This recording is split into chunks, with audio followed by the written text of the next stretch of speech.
Welcome to SR7 TV news. తిరుమలలో పార్వతీ ఉత్సవాన్ని వైభవంగా నిర్వహించారు. కలియుగ ప్రత్యక్ష దైవం తిరుమల శ్రీ వెంకటేశ్వర స్వామి వారికి ప్రతి ఏటా కనుమ పండుగ నాడు పార్వతీ ఉత్సవాన్ని నిర్వహించడం ఆనవాయితీగా వస్తుంది. బుధవారం స్వామివారికి ప్రాతకాల ఆరాధన పూర్తయిన తర్వాత శ్రీ మలయప్ప స్వామివారు తిరుచిలో వేంచేశారు. వారు వెంటనే మరో తిరుచిపై శ్రీకృష్ణ స్వామి వేంచేశారు.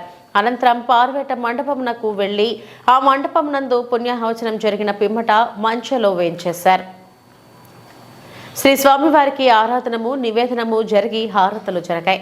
అనంతరం ఉభయదారులకు తాళ్లపాక వారికి మఠం వారికి మర్యాదలు స్వామివారి మండపమున వదిలి ప్రాంగణమునకు వచ్చారు. శ్రీకృష్ణ స్వామివారిని మాత్రము సన్నిధి గొల్ల పూజ చేసిన చోటుకు వేంచేపు చేసి పాలు వెన్నె ఆరగింపు అయి హారతి జరిగిన పిమ్మట శ్రీ మలయప్ప స్వామివారి సన్నిధికి వెళ్లారు. తర్వాత ఆ గొల్ల సమర్పించిన పాలు వెన్న శ్రీ మలయప్ప స్వామివారికి నివేదనముగా హారతి అయి గొల్లకు బహుమానం జరిగింది. తర్వాత శ్రీ మలయప్ప స్వామివారు ముందునకు కొంత దూరం పరిగెత్తి వారి తరపున అర్చకులు బాణము వేసిన పిమ్మట వెనుకకు వచ్చారు. ఇట్లు 3 సార్లు జరిగింది.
అసలు నాకు ఆ భాగ్యం దొరుకుతుంది.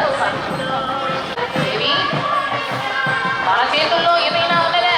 అమ్మవారు